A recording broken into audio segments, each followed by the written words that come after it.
नमस्कार, कृषि दर्शन कार्यक्रम में आपका स्वागत है। मैं हूं आकांक्षा। हमारा कृषि दर्शन कार्यक्रम कृषि एवं किसान कल्याण मंत्रालय और दूरदर्शन के सहयोग से निर्मित भारतीय टेलीविजन के इतिहास में ऐसा अकेला कार्यक्रम है जो पिछले कई दशकों से कृषि और किसान से जुड़ी राज्यों से लेकर राष्ट्रीय एवं अंतर्राष्ट्रीय स्तर तक के शहरों से लेकर सुदूर गांव तक की नवीनतम जानकारी लगातार आप तक पहुंचाता रहा है। इसको और अधिक उपयोगी बनाने के लिए हम हमेशा से प्रयासरत रहते हैं। इसमें शोध पर आधारित समाचार में हम बताएंगे कि भारतीय चारागाह अनुसंधान संस्थान झांसी द्वारा नया चारा ब्लॉक विकसित किया गया है जिसे संरक्षित किया जा सकता है। पशुपालकों के लिए सुखद समाचार है। इसके साथ ही कृषि एवं किसान कल्याण मंत्रालय का पशुपालन, डेयरी और मात्स्यिकी में क्या नए कदम उठाए गए हैं और इसके साथ ही मेहनत और लगन से सफलता हासिल करने वाले किसान की सफलता की कहानी। कार्यक्रम की शुरुआत करते हैं और देखते हैं खबरें खेती की। जब्त की गई दालों को बाजार में उतारने से दालों के दामों में गिरावट। बुआई रकबे में कमी आने के बावजूद सरसों उत्पादन होगा बेहतर। रबी फसलों की बुआई 541 लाख हेक्टेयर के पार और पशु पोषण के लिए नया आहार ब्लॉक। नमस्कार, खबरें खेती की में आपका स्वागत है। मैं हूं ज्योत्सना और अब खबरें विस्तार से। केंद्र सरकार द्वारा जमाखोरों से जब्त की गई दालों को बाजार में उतारने से दालों की कीमतों पर गिरावट आई है। सरकार की इस कार्रवाई से दालों की कीमतों पर नियंत्रण लगा है। केंद्र सरकार द्वारा जमाखोरों से जब्त की गई दालों को बाजार में उतारने से दालों के दामों में गिरावट आई है। खाद्य मंत्रालय के एक वरिष्ठ अधिकारी के अनुसार सरकार ने जमाखोरों से जब्त की गई 1.12 लाख टन दालें अब तक बाजार में उतारी हैं, जिससे दालों के दामों पर नियंत्रण लगा है। सरकार की इस कार्रवाई का मकसद बाजार में दालों की उपलब्धता में सुधार लाना और कीमतों पर अंकुश रखना है। सरकार के जमाखोरों के यहाँ जमा अतिरिक्त भंडार को पकड़ने व उसे खुदरा बाजार में उतार देने सहित दूसरे कदमों से दालों की कीमतें अक्टूबर महीने के 200 रुपए प्रति किलोग्राम तक के स्तर से घटकर 160 रुपए प्रति किलोग्राम तक आ गई हैं। आंकड़ों के अनुसार देश 14 राज्यों और केंद्र शासित प्रदेशों में करीब 14,726 स्थानों पर मारे गए छापों में 1.12 लाख टन से अधिक दलहन जब्त किया गया। इन जब्त दालों के बाजार में उतारने के बाद दालों की कीमतें नियंत्रण में आई हैं। राजस्थान में इस वर्ष कम बारिश के कारण सरसों की बुवाई पर असर पड़ा है, लेकिन कारोबारियों का मानना है कि बुवाई रकबे में कमी आने के बावजूद उत्पादन बेहतर होगा। राजस्थान में इस वर्ष बारिश की कमी के चलते सरसों की बुआई गत वर्ष के मुकाबले कम हुई है, लेकिन कारोबारियों का मानना है कि इस वर्ष सरसों का उत्पादन गत वर्ष के मुकाबले अधिक रह सकता है। राजस्थान देश में सरसों की बुआई में सबसे अग्रणी राज्य है। सरकारी आंकड़ों के अनुसार गत वर्ष राज्य में सरसों की बुआई का लक्ष्य 24.34 लाख हेक्टेयर था, जिसे इस वर्ष बढ़ाकर 27 लाख हेक्टेयर किया गया। राज्य में अभी तक 23.72 लाख हेक्टेयर क्षेत्र में सरसों की बुआई हुई है, जो रबी फसलों में सबसे अधिक है। कृषि अधिकारियों का कहना है कि बारिश की कमी और नवंबर में तापमान की अधिकता के कारण सरसों की बुआई कम हुई है। किसी क्षेत्र में 80% तो किसी क्षेत्र में 50% बुआई ही हो पाई है, लेकिन अनुकूल मौसम के चलते इस वर्ष सरसों का उत्पादन बेहतर होने की उम्मीद है। केंद्रीय कृषि मंत्रालय के अनुसार इस रबी सीजन में मोटे अनाज वाली फसलों की बुआई पिछले साल से अधिक हुई है और फसलों की बुआई 541 लाख हेक्टेयर के पार चली गई है। केंद्रीय कृषि मंत्रालय के अनुसार इस रबी सीजन में मोटे अनाज वाली फसलों की बुआई पिछले साल से अधिक हुई है। मंत्रालय के आंकड़ों के अनुसार विभिन्न राज्यों से प्राप्त रिपोर्ट के मुताबिक 1 जनवरी तक रबी फसलों की बुआई 541 लाख हेक्टेयर के पार चली गई है। अब तक गेहूं की बुआई व रोपाई 271.46 लाख हेक्टेयर, दालों की 128.24 लाख हेक्टेयर, मोटे अनाज की 55.19 लाख हेक्टेयर, तिलहन की 71.47 लाख हेक्टेयर और धान की बुआई 14.77 लाख हेक्टेयर में हो चुकी है। इस सीजन में मोटे अनाजों की बुआई रकबे में करीब 5 लाख हेक्टेयर की वृद्धि हुई है। पिछले साल समान अवधि में 50.97 लाख हेक्टेयर मोटे अनाजों की बुआई हुई थी, जो अब तक 55.19 लाख हेक्टेयर तक पहुंच गई है। मंत्रालय का आकलन है कि इस बार बुआई रकबे में बढ़ोतरी होने से उत्पादन बेहतर होगा। पशुपालन से मुनाफा कमाने में पशु आहार की मुख्य भूमिका होती है। इसकी उत्तम गुणवत्ता पशुओं की सेहत को सुधार कर अधिक उत्पादक बनाती है। किसान भाई पशु सेहत का ख्याल रखते हुए अच्छा लाभ कमा सकते हैं, मगर कैसे? आइए देखते हैं इस रिपोर्ट में। हमारे देश में ज्यादातर पशु आहार फसलों के बचे हुए अवशेषों से प्राप्त किया जाता है। धान की भूसी, दलहनी भूसी तथा घास आदि को पशुओं को आहार के रूप में दिया जाता है। इस प्रकार के आहार का घनत्व कम होता है, जिसके कारण इन फसल अवशेषों के उपयोग, भंडारण तथा ढुलाई में काफी समस्याएं आती हैं। इसके अलावा इन फसलों से बने आहार में पोषक तत्वों की मात्रा काफी कम होती है। इनमें प्रोटीन की मात्रा 3 से 6% तथा पाचक तत्वों की मात्रा 40 से 50% तक होती है। इसके साथ ही इनमें खनिज तत्वों तथा विटामिन की मात्रा भी काफी कम होती है। चारे की उपलब्धता साल भर न होने के कारण पशुओं की सेहत पर प्रभाव पड़ता है और बीमारियों का खतरा भी बना रहता है। इन समस्याओं को दूर करने के लिए भारतीय कृषि अनुसंधान परिषद के भारतीय चारागाह एवं चारा अनुसंधान संस्थान झांसी, उत्तर प्रदेश के वैज्ञानिकों ने लंबे समय तक संरक्षित किए जा सकने वाले पोषक आहार तैयार किए हैं। इस विकसित आहार को फीडर या संघनित आहार ब्लॉक कहा जाता है।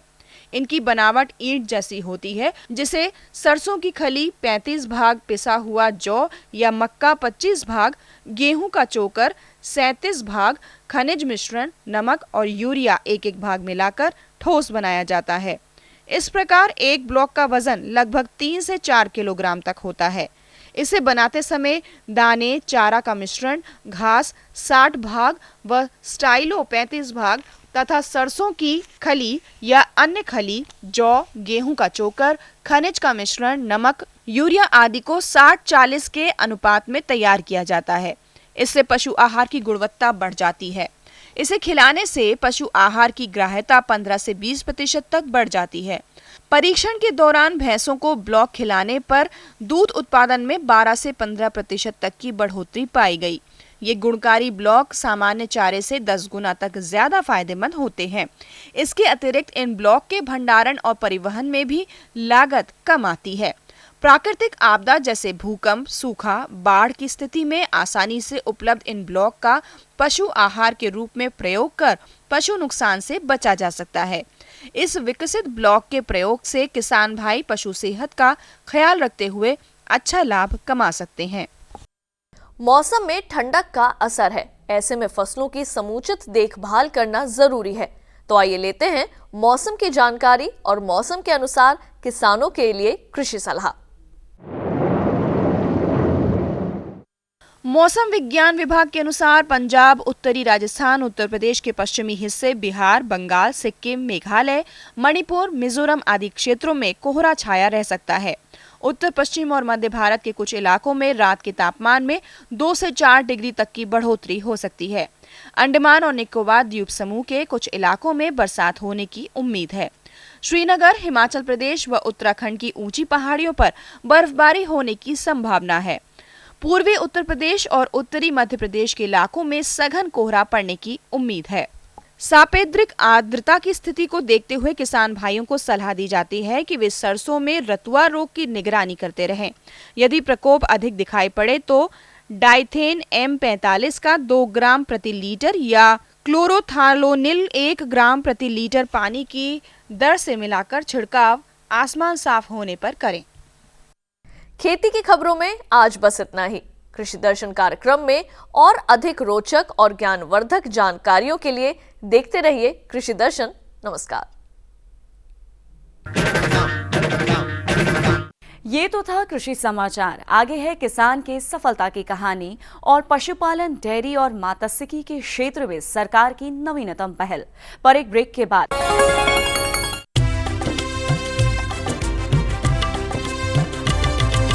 सहकारिता के बल पर विकास के लिए उठे कदम, जन सहकार की जन जन ने इस क्रांति में है विश्वास जगाया। हम सब ने मिलकर विकास का परचम है फहराया।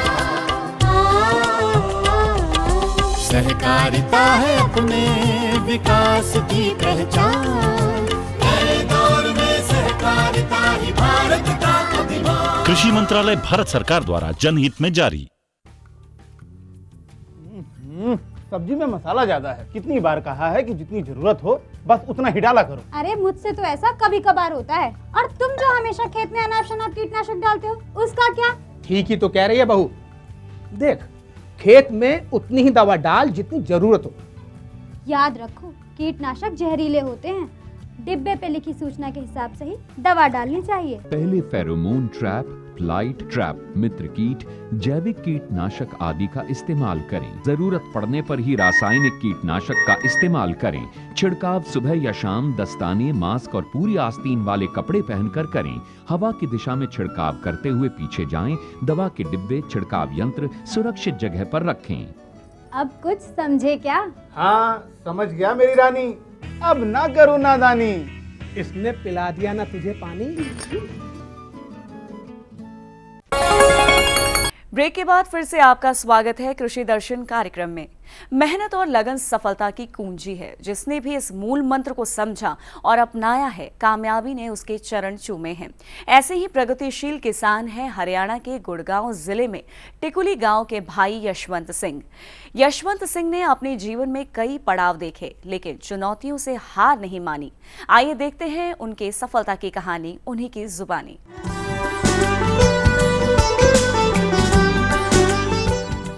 ये है हरियाणा के गुड़गांव जिले का टिकुली गांव।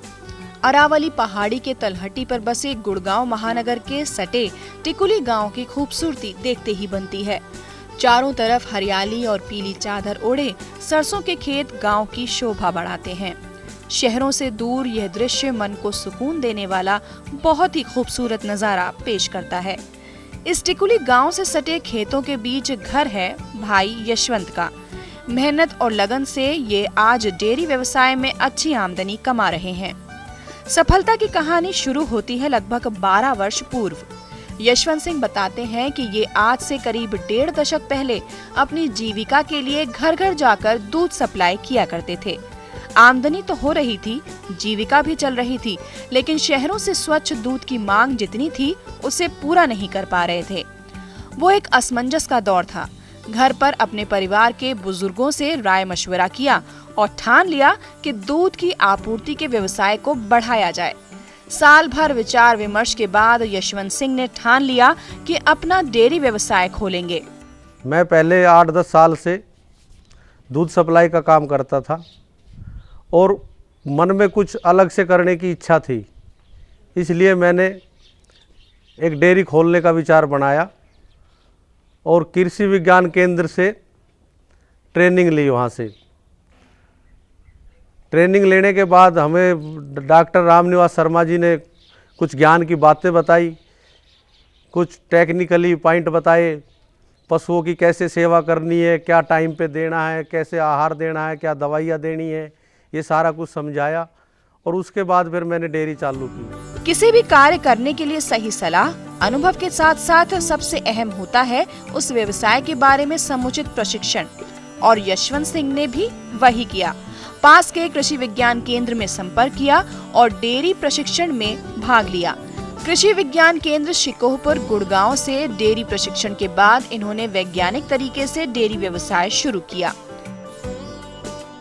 सारा कुछ जानकारी इकट्ठी करके कम से कम 1 साल तक मैंने इसके व्यवसाय के बारे में जानकारी इकट्ठी की। कृषि विज्ञान केंद्र से भी, बाकी किसान भाइयों से भी और सरकारी जो हरियाणा सरकार का है वहाँ से भी पूरी 1 साल इसके बारे में पूरी जानकारी लेके तब मैंने ये अपना डेयरी बनाने का विचार बनाया। पूंजी लगाने की क्षमता जैसी कई बातें डेयरी व्यवसाय के प्रशिक्षण के दौरान विस्तार से बताई गयी। इसके अलावा डेयरी के लिए उन्नत नस्ल, पशु आहार, पशुओं का रखरखाव और डेयरी खोलने के लिए पूंजी की व्यवस्था कैसे और कहां से की जा सकती है, डेयरी व्यवसाय में सरकार की तरफ से क्या सुविधा मिल रही है, ये सब कुछ प्रशिक्षण के दौरान बताया गया। डेयरी को शुरू करने में मेरा लगभग 65 लाख के करीब खर्च आया इसमें, और कुछ जिसको सहायता एक कर्ज के रूप में, एक सहायता राशि के रूप में हरियाणा सरकार से मैंने 10 लाख के करीब सहायता मिली है। यशवंत डेयरी प्रशिक्षण में बताई गई तमाम जानकारी को एक एक कर गांठ बांधते गए और सभी बातों को अपने व्यवसाय में उतारते गए। अपनी पूंजी से उन्हें काफी मदद मिली, पर बैंकों से लोन लेने में मुश्किलात का सामना करना पड़ा, लेकिन वो बिना घबराए अपने लक्ष्य की ओर बढ़ते गए। यशवंत सिंह की हाईटेक डेयरी में पशु आवास वैज्ञानिक विधि के अनुरूप तैयार किया गया है। जिस प्रकार आदमी के लिए घर साफ सुथरा होने पर स्वास्थ्य पर अनुकूल असर पड़ता है, वैसे ही पशुओं के लिए भी वैज्ञानिक विधि से तैयार फर्श, दीवार और स्वच्छ हवा का संचार पशुओं के स्वास्थ्य के लिए उत्तम माना जाता है। और इस बारे में यशवंत सिंह के डेयरी फार्म के विशेषज्ञों का कहना है, डेयरी फार्मिंग प्रशिक्षण के दौरान प्रशिक्षणार्थियों को ये भी बताया जाता है कि डेयरी स्थापित करने के समय जो पशु घर है वो किस तरह का होना चाहिए। एक आदर्श पशु घर की बनावट, उसकी छत की ऊंचाई, फर्श आदि के बारे में बताया जाता है। फर्श के बारे में हम लोग यही बताते हैं कि पशु 24 घंटे के में 12 घंटे अगर पक्के फर्श पर और 12 घंटे कच्चे फर्श पर रहता है तो वो स्वस्थ रहता है, क्योंकि उसको अगर पूरा 24 घंटे अगर पक्के पे रखेंगे तो कई खुरक संबंधी रोग होने का खतरा रहता है, और अगर कच्चा मिल जाए तो उसमें पशु बड़ा आराम से रहता है। और उस दौरान में जो अंदर का जो पक्का घर है वो सूख भी जाता है और उसको अच्छी तरह से उसकी जो है ना सफाई हो जाती है। तो हमारे जो जसवंत जी ने बड़ा अच्छा उस तरह का कर रखा है, अंदर पक्का फर्श बना रखा है और बाहर कच्चा फर्श है। आप भी देख सकते हैं कि यहाँ पर सारे पशु बड़े आराम से यहाँ पर बैठे हुए हैं। पशुओं का आहार सबसे अहम है। पशु स्वस्थ रहेंगे तो पशुओं का दूध भी पौष्टिक, स्वच्छ और भरपूर होगा। यशवंत जी पशु आहार की पूरी व्यवस्था पर पैनी नजर रखते हैं ताकि पशुओं को पौष्टिक आहार मिले और समय पर मिले। यशवंत सिंह मानते हैं कि डेयरी व्यवसाय न केवल व्यवसाय है बल्कि ये सेवा है पशुओं की, जिनके पास जुबान नहीं पर भावनात्मक लगाव है। पशुओं की जरूरतों को समझने, उनके आहार और स्वास्थ्य की देखभाल करनी पड़ती है। इससे उन्हें अपार खुशी और सुकून मिलता है। और जब पशुओं की उचित तरीके से देखभाल हो तो पशु भी स्वस्थ रहते हैं। व्यक्ति की सफलता में परिवार का बहुत बड़ा योगदान होता है, और जब कोई व्यक्ति तन मन धन से ईमानदारी पूर्वक व्यवसाय करता है तो परिवार का भी भरपूर साथ मिलता है। और इस बारे में यशवंत सिंह भाग्यशाली है, उन्हें उनके परिवार का डेयरी व्यवसाय में पूरा साथ मिल रहा है। मेरा नाम है रामकरण यादव और मैंने 10-11 साल से दूध का धंधा इसने करा है, उससे मैं भी इसके सहयोग में रहा। इसने भी बहुत मेहनत की और अभी मेहनत कर रहा है। मैं जो जितना इसको समझा उससे ज़्यादा ही मेहनत की इसने। जब कार्य ईमानदारी से किया जाए, मेहनत और लगन में कमी न हो तो आस पड़ोस के लिए भी ये एक मिसाल होती है। गांव वाले भी गर्व अनुभव करते हैं। यशवंत जी के गांव के साथी भी उनकी सफलता पर गर्व अनुभव करते हैं। मैं समीर सिंह प्रधान गांव टीकली का रहने वाला हूं। ये पहले दूध का काम करता था, फिर इसने सलाह ली भाई डेयरी करना चाहता हूं। ट्रेनिंग ली, हमने भी साथ ट्रेनिंग ली। भाई ने डेयरी बड़ी अच्छी डेयरी बनाई। जब हम ट्रेनिंग लेते तो हमें भी कई डेयरियों में ले जाते थे। ऐसी डेयरी अब तक हमने नहीं देखी। पर इतना ही काफी नहीं, भाई यशवंत के लिए मंजिलें अभी और भी हैं। अब मैं इसको डेयरी को और बड़े लेवल पे बनाना चाहता हूँ, इसको और पशु बढ़ाना चाहता हूँ। और मैं इसके लिए सोच रहा हूँ कि मैं यहाँ की अपने नाम से दूध की पैकिंग करके और मार्केट में सप्लाई करूं। डेयरी व्यवसाय अपनाकर आप भी सफलता हासिल कर सकते हैं, और इसके लिए जरूरी है कि आप अपने निकट के कृषि विज्ञान केंद्र या कृषि विश्वविद्यालय अथवा राज्य के कृषि विभाग से डेयरी व्यवसाय से जुड़ी समुचित जानकारी हासिल करें और योजनाबद्ध तरीके से प्रशिक्षण लेकर व्यवसाय शुरू करें। किसानों को खेत से भरपूर फसल मिले, किसान किसानों की जेब भरे। अनुसंधान पर व्यापक जोर देकर खेत और किसान की दशा सुधारने का हर संभव प्रयास किया जा रहा है। सरकार का प्रयास होगा कि श्वेत क्रांति की सफलता के बाद नीली क्रांति क्षेत्र में भी तेजी से विकास हो। पशुपालन, डेयरी और मात्स्यिकी के क्षेत्र में प्राथमिकताओं का जिक्र करते केंद्रीय कृषि एवं किसान कल्याण मंत्री राधा मोहन सिंह ने कहा कि हमारा पशुधन है, डेयरी है, इसमें आप देखेंगे कि ये जो देशी नस्ल के गाय हैं, इसके लिए हमने 2 नए ब्रीडिंग सेंटर, एक का काम हमारा शुरू हो गया है आंध्र के अंदर और दूसरा मध्य प्रदेश का भी इसी जनवरी के महीने में वो प्रारंभ होगा। और गोकुल मिशन की हमने शुरुआत की। पहले देशी नस्ल के गायों के लिए अलग से कोई योजना नहीं थी, जो पुरानी योजना चल रही थी उसका भी आप ग्राफ देखेंगे तो आपको स्पष्ट हो जाएगा कि हमने इस 18-19 महीने के अंदर इस पर जो खर्चा किया है लगभग 500 करोड़ रुपये हमने 500 करोड़ से ज़्यादा ही खर्चा किया है। 550 करोड़ रुपये, 50 करोड़ गोकुल मिशन के तहत कामधेनु ब्रीडिंग सेंटर के लिए और 500 करोड़ हमने राज्यों को दिया है नस्ल सुधार के लिए। इसी प्रकार से जो किसानों की दूध की आमदनी है वो जो पहले 28 रुपये 96 रुपये 28.96 माने 29 रुपये प्रति लीटर मिलता था, वो अब बढ़कर 32 रुपया 72 पैसे प्रति लीटर हुआ है। तो किसानों की आमदनी भी बढ़ी है और दूध उत्पादन में भी 13-14 की तुलना में 14-15 और 15-16 में काफ़ी वृद्धि हुई है। इसी तरह से जो ये पशु चिकित्सा में जो पीजी में जो स्टूडेंट आते थे, पढ़ते थे, उसमें 1.5 गुना वृद्धि हुई है और पशु चिकित्सा विद्यालयों की भी जो संख्या थी वो भी हमने 1.5 गुना किया। जो वेटनरी कॉलेज थे उसकी भी संख्या हमने 1.5 गुना बढ़ाई है और कृषि शिक्षा के आवंटन में लगभग 50% की वृद्धि।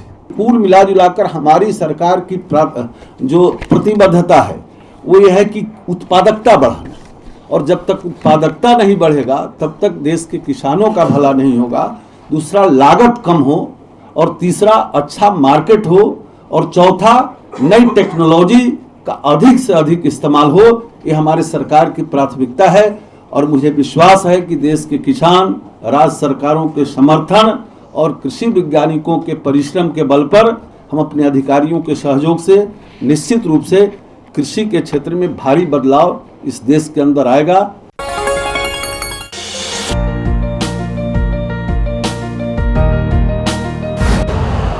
यूरिया का स्वदेशी उत्पादन 70 लाख टन बढ़ाने के लिए 6 उर्वरक संयंत्रों का उद्धार किया जा रहा है।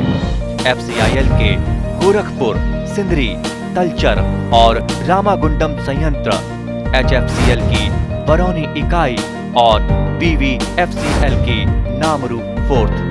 सोने पर सुहागा ये है कि देश में अब बनेगा सिर्फ नीम लेपित यूरिया, क्योंकि इससे होगा किसानों का फायदा ही फायदा। अनाज का उत्पादन 10% तक बढ़ेगा, बढ़ेगी 10 से 15% नाइट्रोजन क्षमता।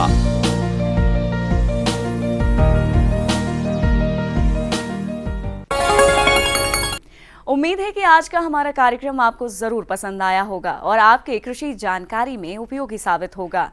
जो किसान हमारा ये कार्यक्रम नहीं देख पाए हैं वे इसे YouTube पे देख सकते हैं। इसके लिए टाइप करें। जुड़िए हमारे साथ ट्विटर पर twitter.com/कृषिदर्शन.dd, फेसबुक पर facebook.com/कृषिदर्शन.dd और देखिए कृषि दर्शन अब YouTube पर भी youtube.com/user/कृषिदर्शन.dd। भेजे हमें मेल कृषिदर्शन.dd@gmail.com पर। आज के लिए बस इतना ही। आपसे फिर मुलाकात होगी। नमस्कार।